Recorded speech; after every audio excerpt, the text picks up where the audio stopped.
He, he's the professor of, I've got to press got it as well. I'll start again. Okay, folks, welcome to our session. It's the first of our three 30-minute method sessions at Thang University in the Faculty of Social Sciences and Humanities. Thank you for coming and joining us, and thank you, Professor Favero, for starting us off. I'm going to introduce him. He's a visual anthropologist, an imagist, imaginist, and image-making anthropologist.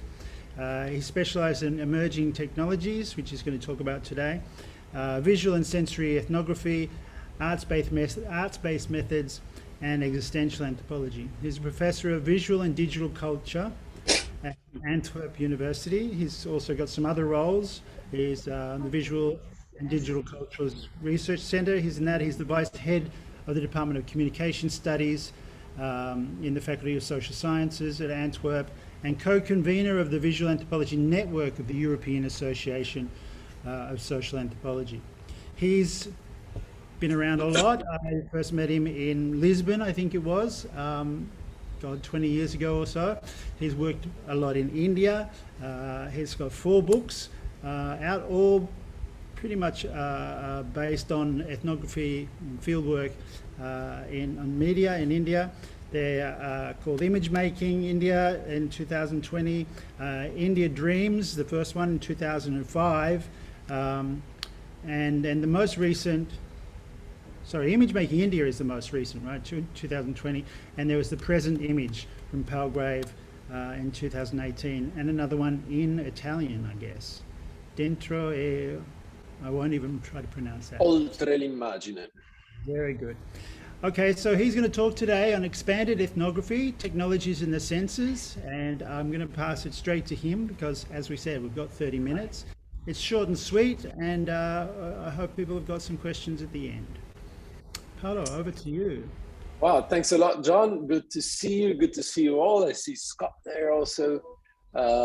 So beautiful get together. Grateful for that.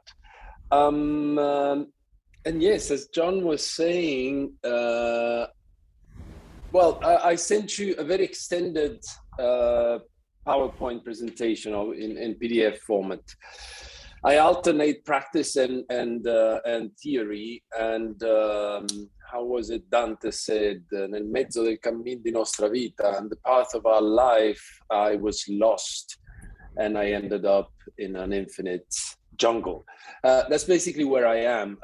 Post-COVID, I'm trying to rebuild work that I've done in the past, but without redoing any of the things I did in the past. So I'm trying to find some kind of new ground, some kind of new way, which builds on this dialogue between practice and theory.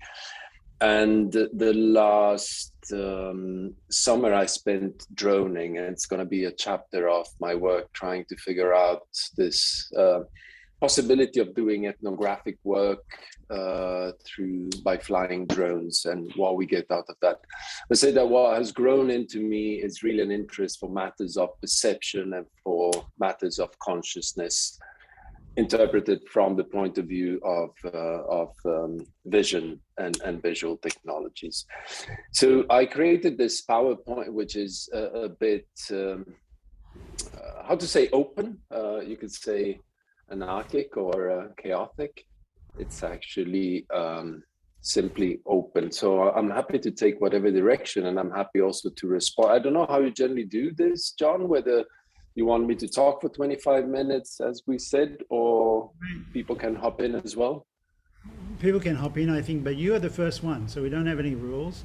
The only thing is, I think, speak as slowly as clearly and clearly, sure. Because some people who are there's a variety of people here. Sure. So let me start with a kind of a preamble, and that's in the name of the people who've been attacking the whole terrain of visual culture, visual anthropology in the past, and the terrain of digital practices.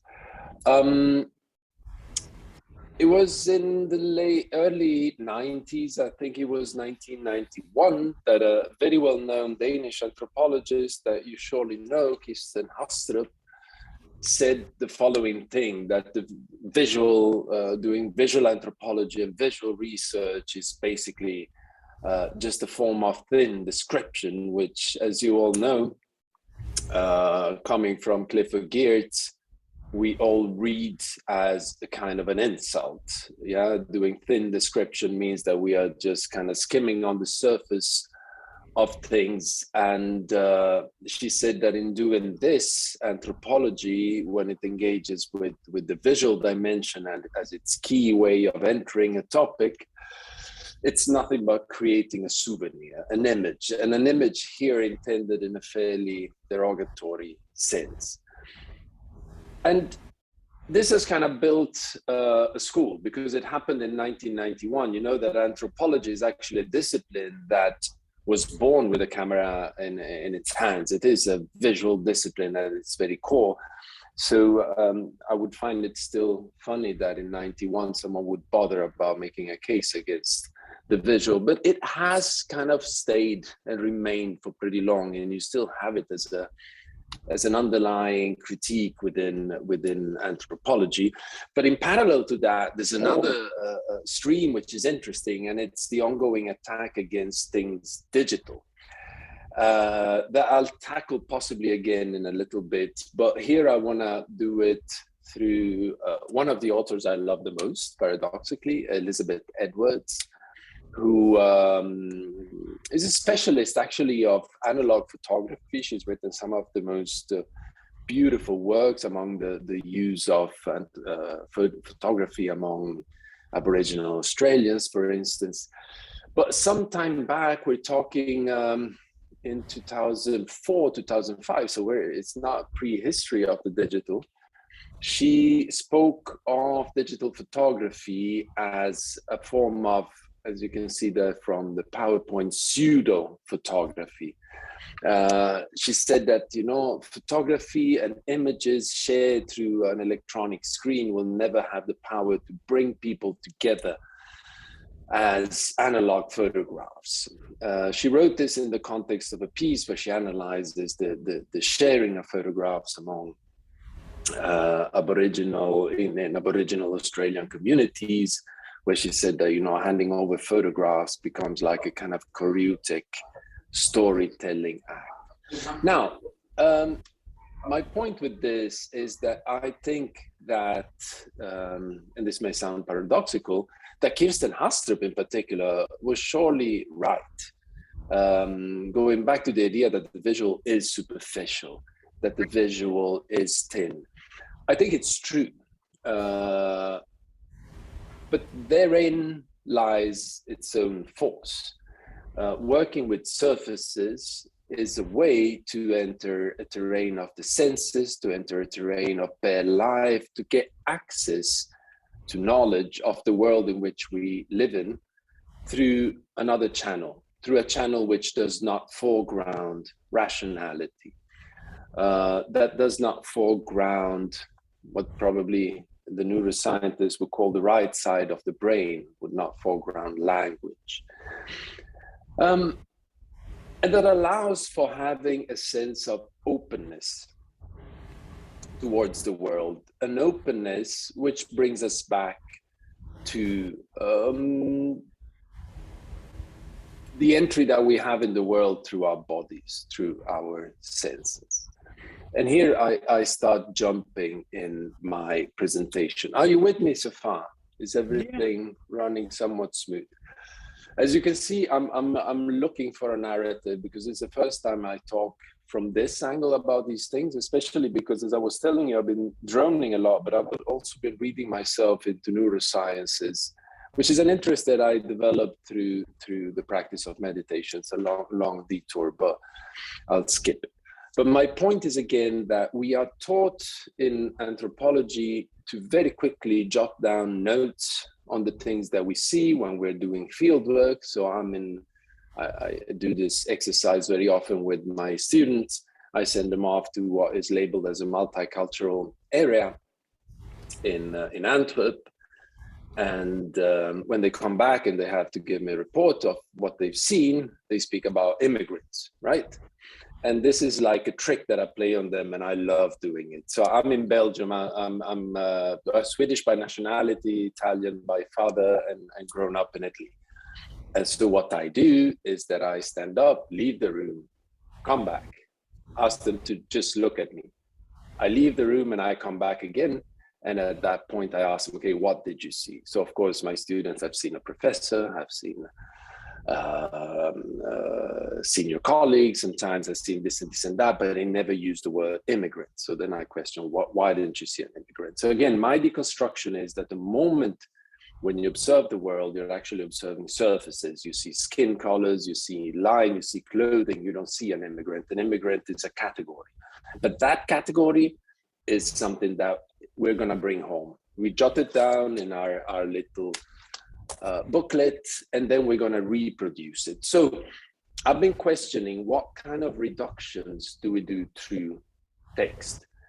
And of course, text can mean many, many things, but tendentially we bring down theoretical categories in our filtering of the world. And I've been trying to build up a set of practices that function as remedies to the reduction to categorical thinking, and to a return to a kind of a sensory approach to the world.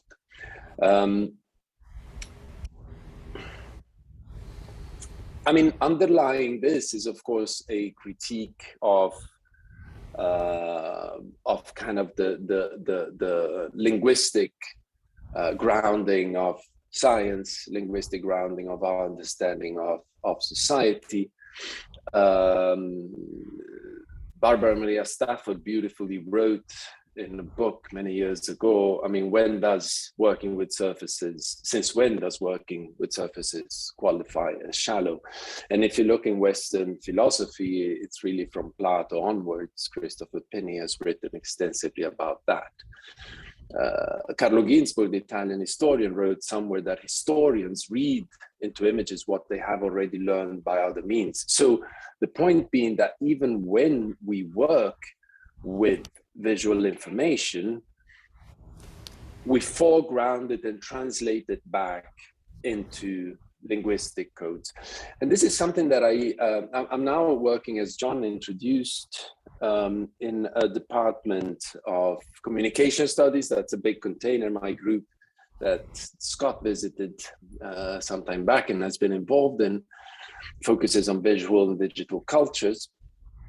But 90% of our students, even the ones in visual digital cultures, have a tendency to rethink images as language, as communication. Yeah, and this is something that I'm trying to move away, following a tradition which is largely inspired by phenomenology, but that is pretty underrepresented even in the world of visual culture. So surfaces are my passion. Let's see if this.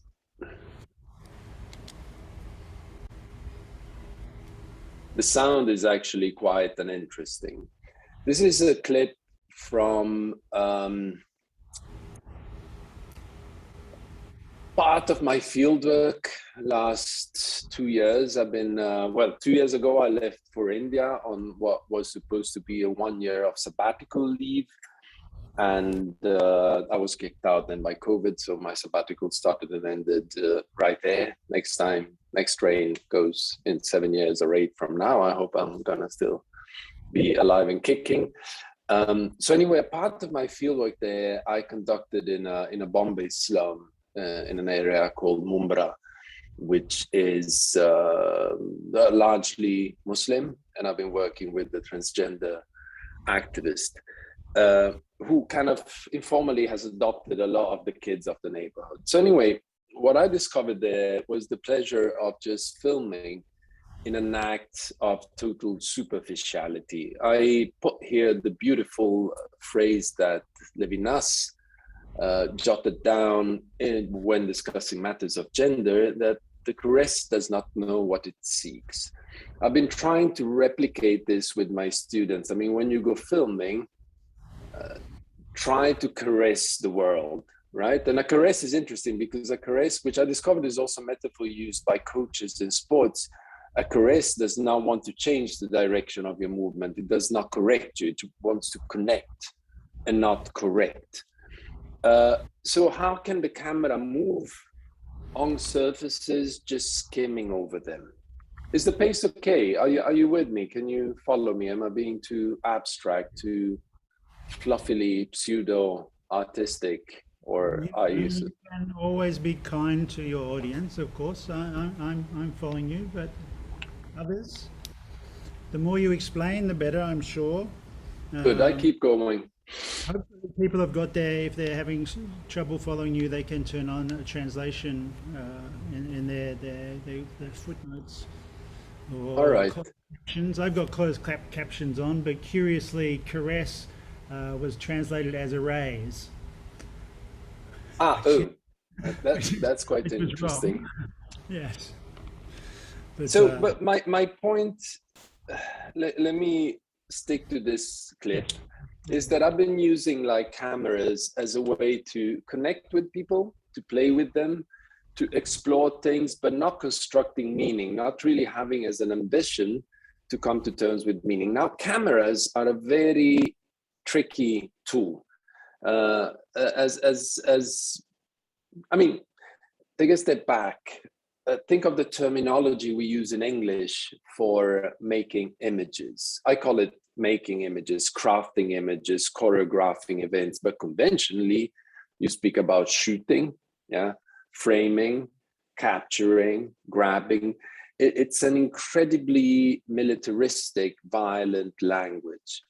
And in fact, the camera allows for it because it's kind of square, and it tends to give you this false sense of isolation from the world around you. Yeah, it kind of keeps you away from the scene that you're portraying, and it has a very definite choice of what it brings into your awareness and what it leaves out. It's a tool for control, for power and control. But one way to change it, I'm going to discuss briefly how you can work with drones and 360-degree cameras as a way to bypass the act of framing. But surely you can also do this, also with the camera, like I'm adopting in this case. And as you can see, it's beautifully out of focus and I don't really care that much about it. I just linger on to a boy. The boy in this case has a dysfunction in his nervous system, but he was told that he can improve it by training. And he's a lover of cricket. And as you can see in the exchange we're having, he's doing like a bit of exercising and then he starts faking the exercise of playing cricket. But as I am skimming on the surface of this, what is outside the house of the transgender activists that I'm working with, you can see that a beautiful thing happens because my little friend I decide to leave him at a certain point because I hear there's someone else. So I turn around and there is this little girl wasting her time. And this is really something that brings you into the pace of life in a slum of this sort. Kids are not going to school. They sit there and try to find a way to keep themselves occupied. So as you see, as I'm filming her, the little boy comes back. He wants to be in the camera. Yeah, so he puts himself in the camera again and keeps doing his exercise. And then we go into the realm of slapstick comedy because he puts his stick against the wall but fails in doing it. So then the pot will fall. And the girl has suddenly like a purpose for the next 10 minutes, which is collecting the soil bit by bit, putting it back in the pot, putting the pot back up. Later on, the boy will do the same thing. The pot will fall, the pot will be brought up. So this is just me wasting time with the camera, caressing the surface. I get an entry in a pace. I get an entry into a logic of how to use time, which characterize these kids. on the playful relationship between them, and especially on his desire to be in the camera, which is an axis of incredible importance when it comes to Indian context. In India, being in front of a camera is something that is cherished by most individuals rather than not. So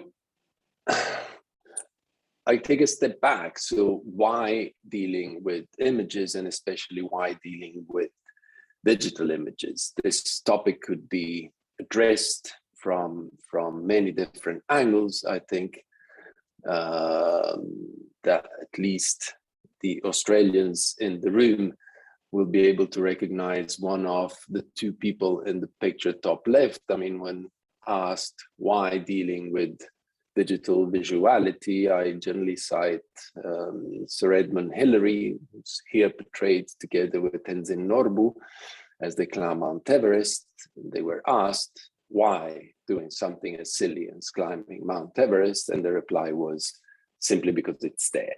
So this is a technology that we have, it's there. And interestingly enough, the presence and spread of this technology makes it into today a very powerful tool to connecting with other people. I think this is a unique moment in history. Until 10 years ago, whenever I would go to a place like, this is the same slum, to a place like a slum in Delhi with a camera, or in Bombay, people would get like quite impressed. You know, they would perform in front of the camera. There was a gap of power just created by the possession of the camera as an object that could make images. Now a kid like Arhan here can take pictures way better than me. I mean, these are pictures taken by a boy of me and Arhan. They play with smartphones. They do the editing of the photographs, the coloring, the framing. They are very creative.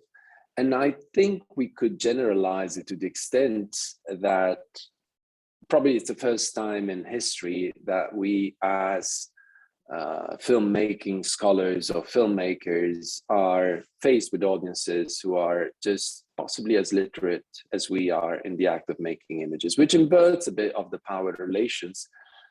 It may not be the case that, I mean, these kids don't own phones, but they have access to one phone. There's always someone in the community that, so when I do these small workshops in places like this, there's always someone that can lend them a phone. So in this way, it's quite a unique moment for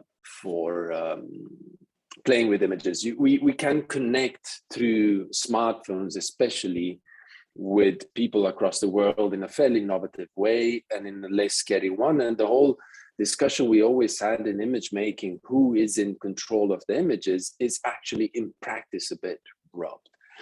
But there's also a, I mean, of course, when I list up Sir Edmund Hillary and Tenzin Norbu, I mention them both because otherwise it's always like a white man who climbed Mount Everest. It was actually never the case. It's thanks to the Sherpas that someone from a white society could climb it. But, you know, just the sheer quantity of images that circulate across the world, despite the unbalances, is like impressive. But there is something more, and after which I will then jump straight into showing you just some reflections on 360-degree cameras and drones, that we have this ongoing debate. So are you with me there? Just the presence of digital images and their circulation, the possibility of people to possess smartphones are so powerful that they just force us to engage with it. This opens up a possibility for doing collaborative work as never before.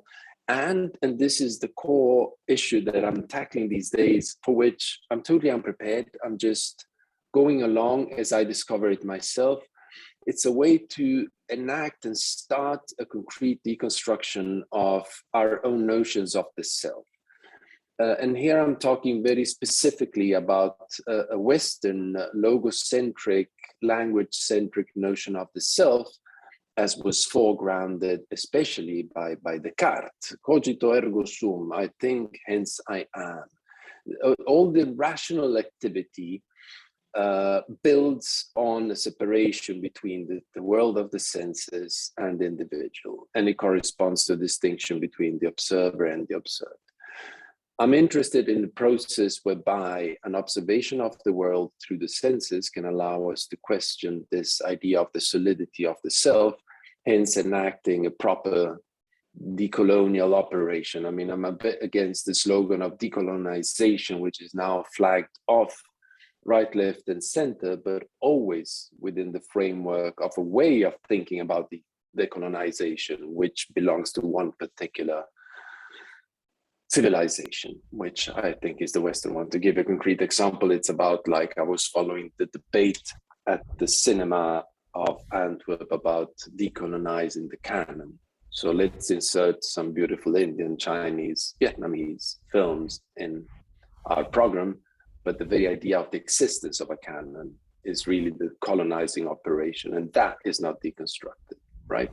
So I'm trying to think, maybe how 5 can, minutes. So let's get on to drones. how can we go back to a questioning? So the way in which these things translate into practice, for me, starts with a concoction of techniques that I used when exploring the loss of my family history. I lost my father 6 years ago, was the last member of the family. We ended up selling a big house and a warehouse.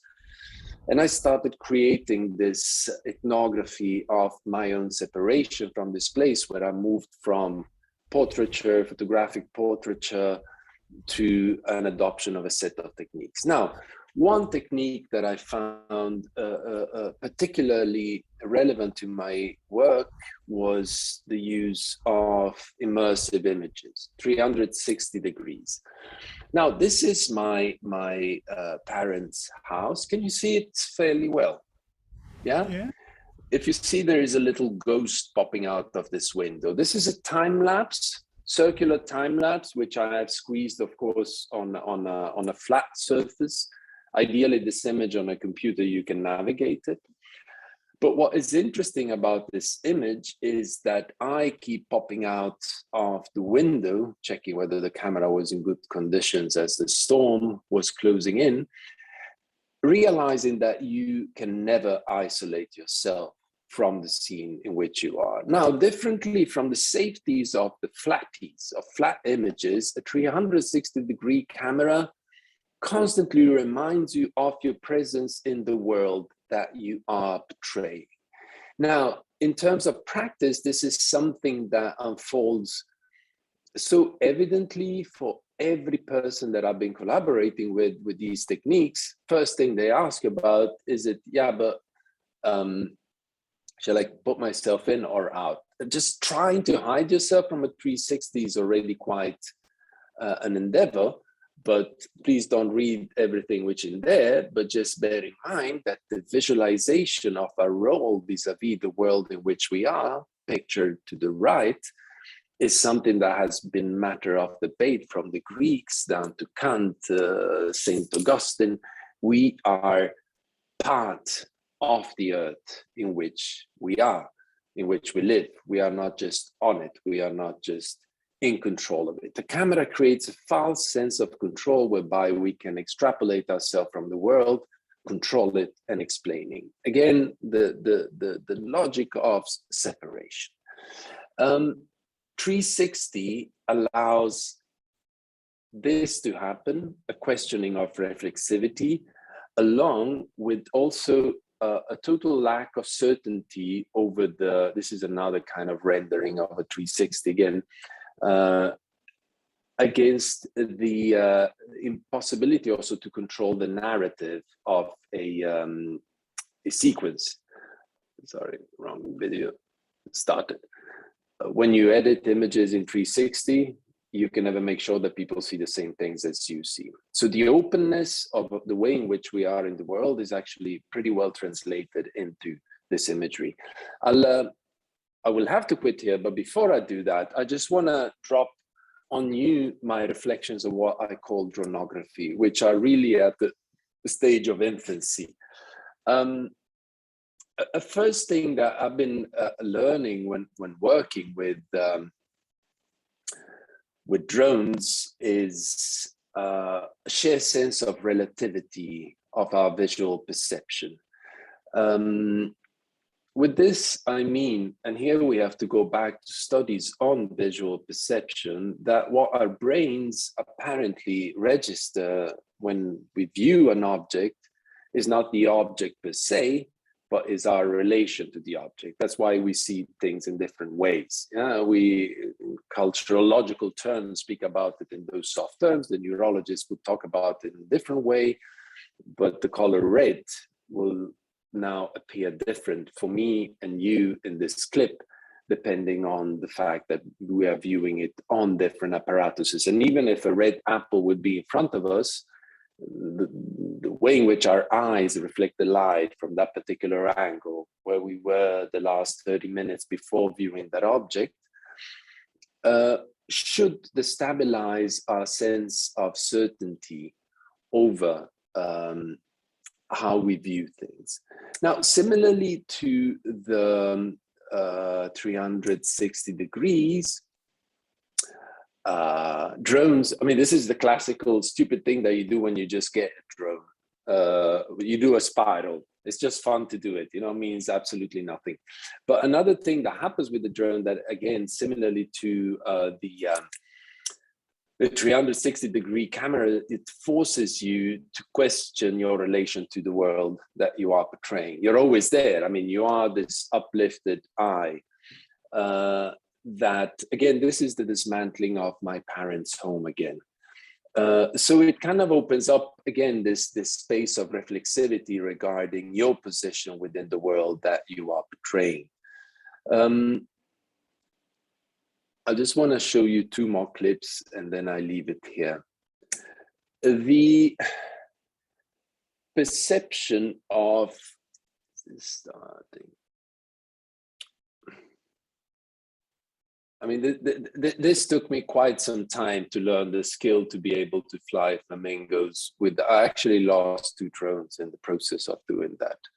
Luckily, I was funded for it.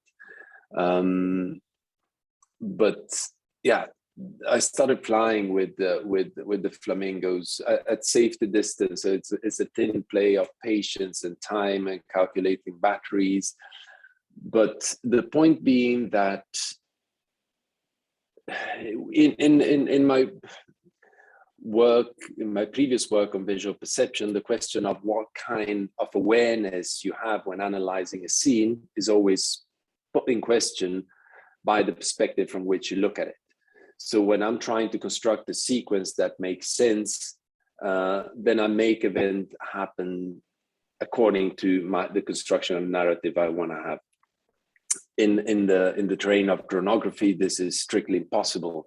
The world take an angle of its own change. Events are not the ones that you can quickly construct in terms of a storyboard. And I complete with it. This tool also has this incredible power to make you really shift your point of observation.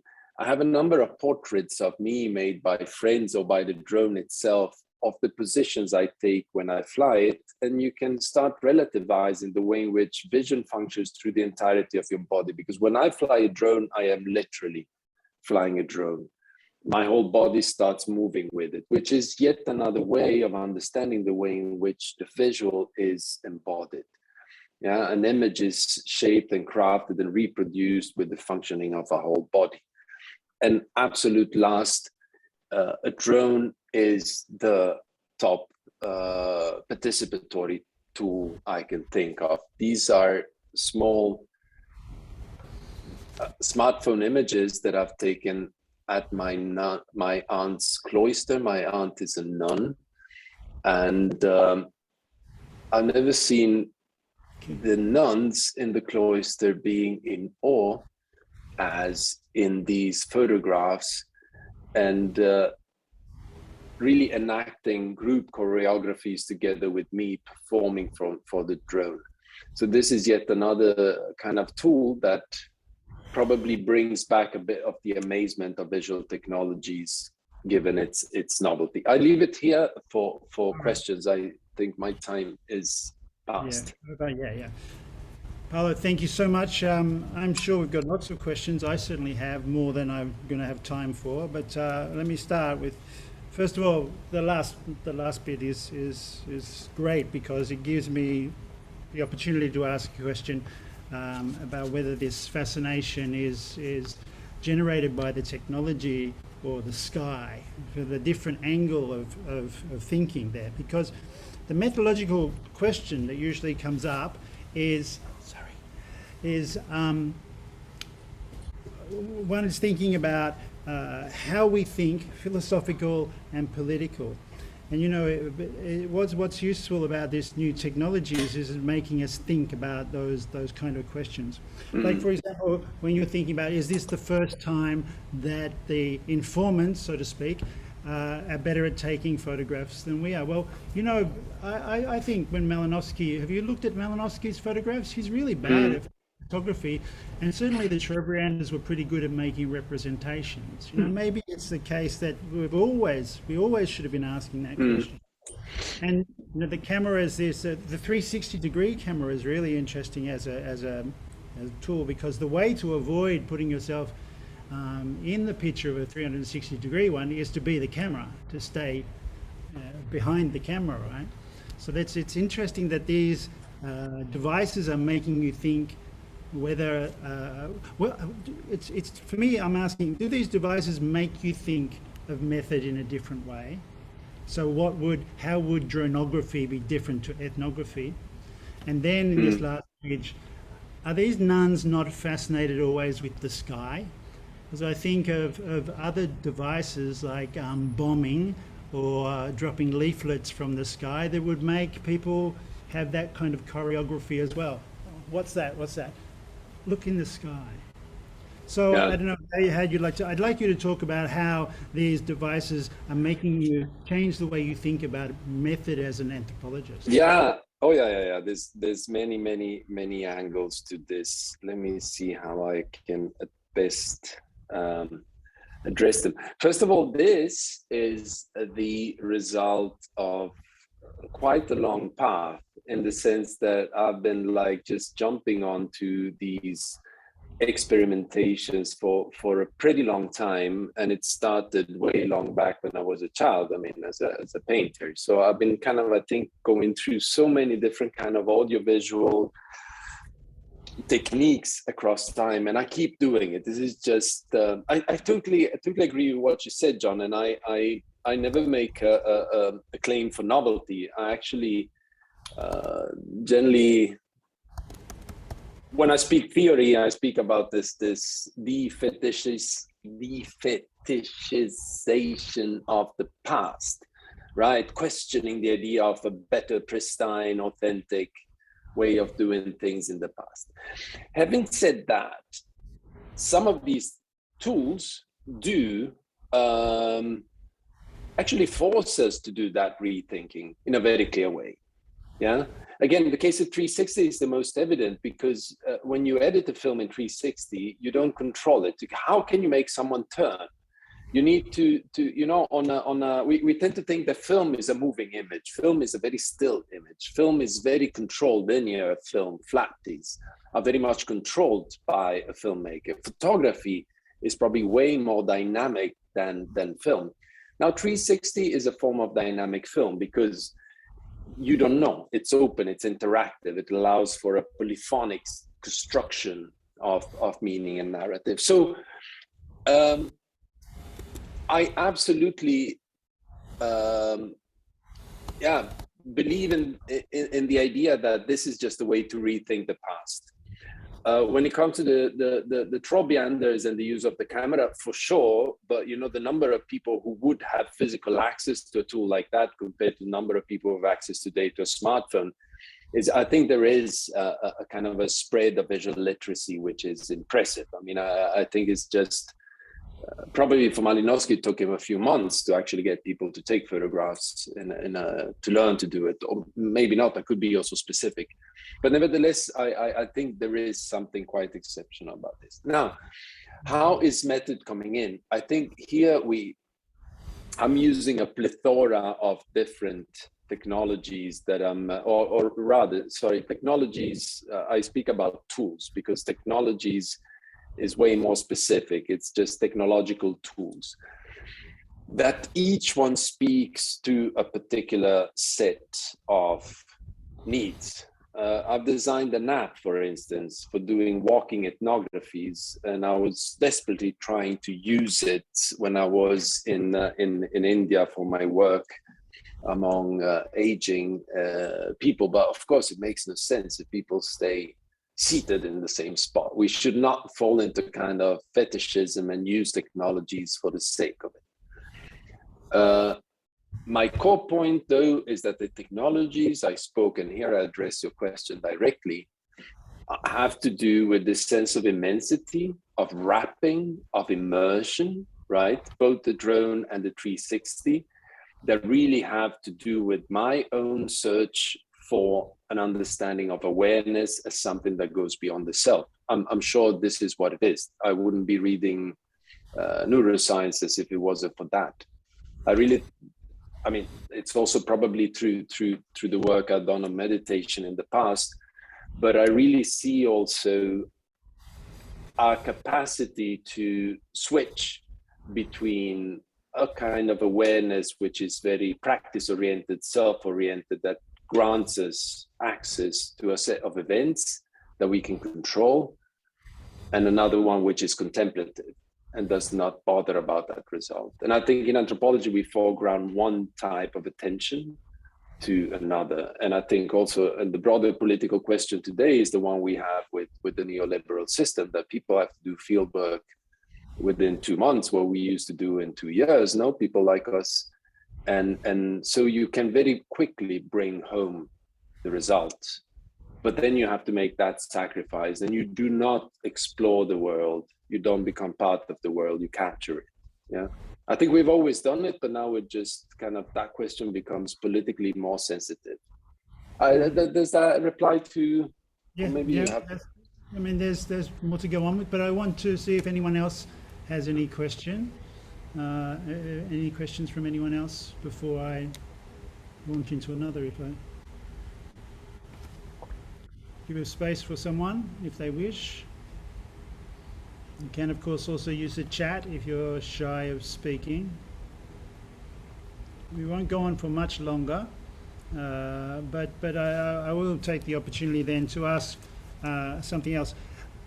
I want to think about how, right, this method, dronography as a whole, you know, because of the nature of the technology, perhaps it rules out one dimension of what I conventionally understood as, well, I've always understood as a problem of visual anthropology.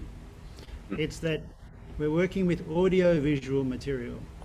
When you've got a drone, that motor brrr, means that you don't really get any sound, right? Probably scared the flamingos. I don't know how you did that. Did you have a silencer, right? But where is the audio in this discourse?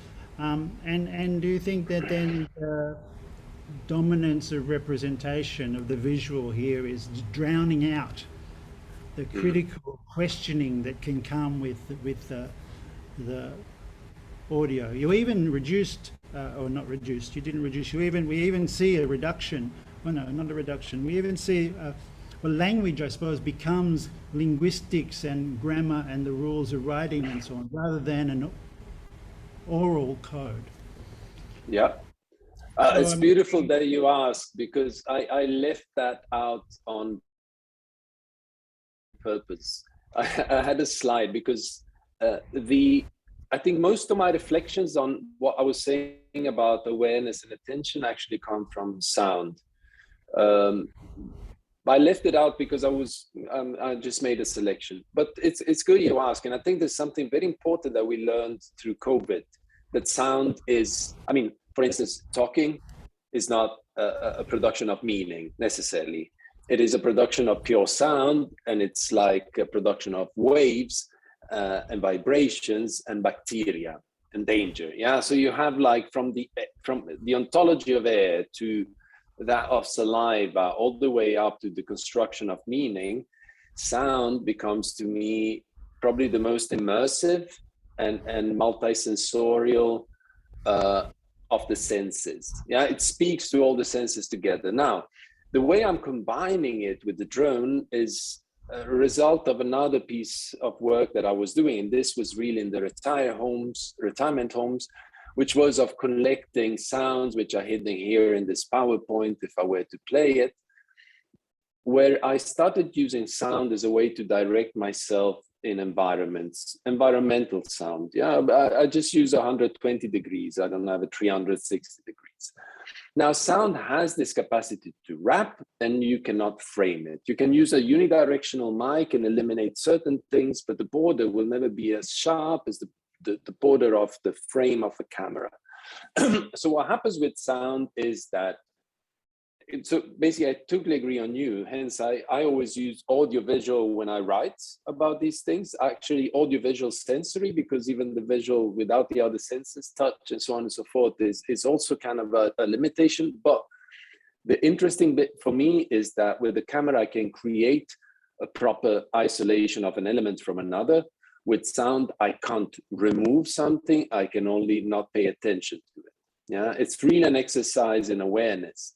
You can move your attention from a sound to another. You can stop listening, but you will still hear. And I find this very constructive. Now, with the drone, what I'm doing, and this is here, we're going into the madness side of things, is that I'm using some of the material you've seen in combination, especially the more idyllic ones, the landscape, mountain landscapes, sea landscapes, in counterpoint with civilization sounds, because I collect sounds on ground floor and I try to let them dialogue like that. But it is a true impossibility with the drone. The drone is a very invasive tool. I had people getting scared of a drone, even at 20 meters. I've seen a drone falling from 17 meters at sea, and you don't want to be underneath. So the flamingos, yes, always wait until the flamingo. I mean, I always like kind of went close enough to them to be able to film them like you saw, but wait for them to pick up the flight and not to attack them. One drone I lost because seagulls attacked it, thinking that I was attacking. So it becomes a very materic thing, and that sound is really what disturbs the animals the most. So it's a very tricky thing to do. Okay, very interesting, really interesting. I have a question from the chat. Someone said, good afternoon. This is from Chut. I'm particularly interested in the slide where you compare being versus meaning. I want to ask whether you could be more detailed on that, and are there any techniques, apart from all the technological advancements, for filmers to reflect and distinguish, I think, meaning and being in a scene or a landscape? Or maybe it depends on how the audience or the filmers interpret the pictures or videos. Yeah, very good question. Yeah, this I just jumped over. So I think that, again, this is a critique to our doing as scientists, that we're very quick in creating meaning, again, by translating into words, keywords. One seen, this is about gender, that next day I'm gonna see gender. So the progressive reduction. Before we do that, being is a way to actually learn to explore a space with all our senses. So technology is a help. For instance, the use of these live logging cameras. You saw some material flying off that came from a live logging camera. These small things that take pictures randomly without your control are a way of foregrounding a construction of perception, which is not driven by meaning. Yeah, you don't control it, you don't frame, you don't bring in round up. Open space microphones do the same. You know, sound comes in, it's beyond your control. But what technology does, we can do it also through the practice of attention, right? So one exercise that I do on my own, that I was doing in the retirement homes, is to just be. literally to just be, literally to just close your eyes and pay attention to the quality of the air in a room, to the sounds that are being produced, to smells, and try to record those bits without the hurry of interpreting them. So I think that, I know this sounds a bit, I mean, I'm not a religious nor spiritual person, but the practice of meditation, just as a form of attention, learning to actually understand that your mind brings in a process of interpretation constantly all the time, but learning also the antidote to that and trying to figure out how you can be in an environment and let the environment come to you.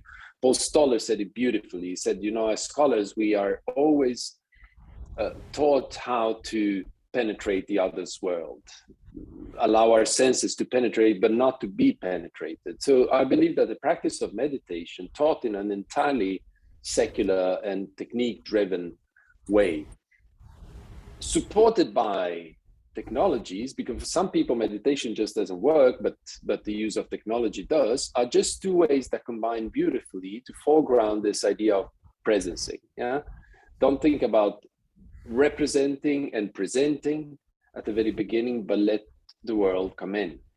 And like David McDougall said in the past, you know, working, he spoke about the visual, John, you remember, he said that it's not about understanding things in a different way, but you realize that there's other things to be understood. The senses are just one entry into the understanding of the world that, again, we lose an opportunity to address once we reduce phenomena to language. And language is not just to me the creation of a scientific article, it's the mental translation we do of the events we see, which builds upon, again, a separation and a comparison all the time. So I'm watching a scene, I'm thinking, oh, wow, I saw a similar scene last week in Stockholm, then it must be the same phenomenon. You know, it's the very quick job of, making things accessible, carving out a very concrete knowledge and understanding in a short time. I mean, I think this is part and parcel of a neoliberal logic that we're stuck in, even as academics.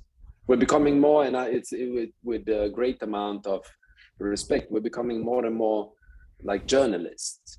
I mean, journalists are, the job of a good journalist is to be able to come with an explanation of a phenomenon fairly quickly, yeah, in order to make it accessible to a reader, while our job should be that of making that quick grasp impossible. Yeah, a scholar, a critical thinker should actually expand, open up, and not allow things to be closed.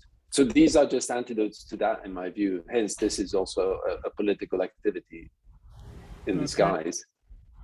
Okay, I think that's really great. We'll come to an end, unless someone has an urgent question.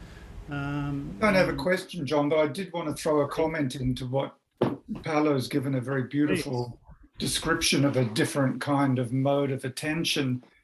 And I was very struck by the comment you made about sound and music. And in the work we've been doing in Melbourne, and this is particularly driven by my colleague Nikos Papastogiadis, but we're developing an idea that the mode of attention to digital images is quite different to the mode of attention, for instance, for, you know, the classical traditional work of art that's in a frame on a wall. Because that was always, we were taught we had to look at it very closely and pay attention to it, be still, and all of those things. The mode of attention for digital images is much more fleeting and ephemeral, and it is much more relational. And Nikos uses the term ambient images, and he's drawing very much on the work of Brian Eno and the idea of ambient music, which is not background music, but it is a different mode of attention that it's almost like an oscillation. You move in and out of that focus. And I was hearing a lot of resonances there in what Paolo was talking about. I love hearing that. You see, the thing that that I left out altogether is that I started like putting down different, I call it the ecology of present images, right? That's from the 2 books back. But what kind of mode of attention is a good way to say it. Yeah, what kind of characteristics do they have? What kind of engagement do they do with us? And I think that it resonates with what you're saying, I think, the idea of omnipresence, yeah, and co-presence, the fact that images are spread everywhere. And this again, John, goes in line with what you were saying. I mean, the photo of my doggy on my phone, I compared it with like the pendant my grandmother had with a picture of her sister as a kid, right? So this question that we carry these images with us, the fact that images are, because of metadata, more than before, even though photo albums also had that, you know, the little text added, but now you can see where they were taken, who's commenting. There's like a proper network, a geography happening. This goes again in line with the mode of attention, which is, how did you call it? Well, more ambient related probably, but maybe that's a different dimension of that. They are multimodal, multi-format, multi-sensory. And because they broken down, once upon a time, I would go and do sound recording. I had the sound recorder, video was video, photography was photography. With the smartphone, you bring them all together. And this, as a practitioner, as an image maker, it does entail a big change. And possibly more important than ever is the shared materiality, the way in which images engage with us through a material connection that happens through facial recognition, to tracking, apps that we're using, augmented reality. Scott, you've written about that. No, I mean, it's like an urban space, especially. It's like a kind of a merger of material and immaterial information, yeah, that come together, and digital visuality makes that concrete. And their performativity, they do stuff to us. The sheer popularity and effect of transformative videos from YouTube to Instagram, you know, how you actually create the image and your body comes along with that. So these are all way more, I don't know what term to give it. It's a more dynamic, Scott, way of mode of attention. It's a more, to me, it's a proper act. I call it the act of images generally, you know, it's an act. So images act, they really do that to us. It's without falling into some kind of transcendental mode, but there is really kind of a rubbing of the power relation between us and images. I like dronography for that, for a different reason as well, though, because, you know, this rewiring of the technology is kind of rewiring our perception in a way, which is why we need to talk about method. It's rewiring our cities as well, how we move in the cities. But I see it as a problematic thing as well. It's like a weapon, because like the possibilities for video and for image making were so many, but TikTok has reduced it to these little tiny snippets. And this thing about ambient images is that the dominant ambience is swipe and forget, swipe and forget, swipe and forget. You know, and the possibilities for ethnographic film there are kind of lost. Of contemplative, deep immersion, that kind of, you know, there's something that I fear in that. Don't know what to panic about it, but I fear about the drone element there. Anyway, look, we've had opened up, as happens always with debates about methodology, we've opened up more questions than we've answered, of course. If there's some final reference or something you want to say, actually there's one more comment. We'll read this last comment out from the chat, and that'll be it, okay? It's a little bit long maybe. Through the presentation, this is from Quinn. Yeah, through the presentation, I can see that you are talking about how you put various technologies into photography, such as using drones to capture moments in the perspective that we can hardly see. If we go back to the past, at the time when war is still happening, besides soldiers in the war, there were many war journalists. Correspondents captured lots of hurtful and emotional moments with a film camera. We can see that all valuable images from wars were aiming to accuse the violence of war. Imagine if drones were invented back in that period. It would be a successful invention, as it could help to capture events from a war and also could decrease death risk for war journalists. My question is, do you think images captured from a drone can express all the humanity perspective on the war? All right. Wow, I love Great. the question, Quinn. I'll make it quick and fast be if the end, possible. Yeah, but I think the last thing was really got me there, because can it, how did you phrase it? Can it capture? I wouldn't use capture, but can it, something about the cruelty of a war, or the Says, my question is, do you think images captured from drone can express all the humanity perspective in a war? the humanity? Listen, I don't know. What I surely been trying to figure out is, don't know whether this is starting. Yeah, is this accidental beauty that humans seem to create in the absence. Sorry, that's my dog saying time over. In the absence, even when creating, so last summer with the drone, I traveled around and looked at the sea of plastics that you have down in southern Spain. You look at the monstrosity that is coming up now as I move to the left with the drone. This is like a plant in the middle of the countryside where I was born and raised. But suddenly you see that the humans have a kind of a calling, a yearning towards beauty. But of course, it's in the eye of the beholder more than ever, like Gombrich used to say. We can see that, we craft geometries. So I think the drone, yes, in your answer, allows to get a sense of the complex nature of humanity from an aesthetic perspective. Look at the sheer beauty of this. There's also like a very tricky question about proprioceptivity here, because a drone creates beauty if you move it in 3 directions simultaneously. If you use it as a crane vertically, it won't do much of that trick. But it can only produce that kind of evidence because it will not be able to go down on the ground. I think you see like movements of masses, creation of aesthetics, geographies, patterns. And look at the cemetery. This is where my parents are buried here. It surely allows one insight, yes, into one sense of humanity. And of course, it would have saved the life of a lot of journalists if it was invented during the war. But, that's the same cases now, and journalists are not spared because the drone does not go. I also bought a small drone that kind of flies into things. You can fly through a window with it quite quickly. It's not the same. I believe in the importance also of a slow photography.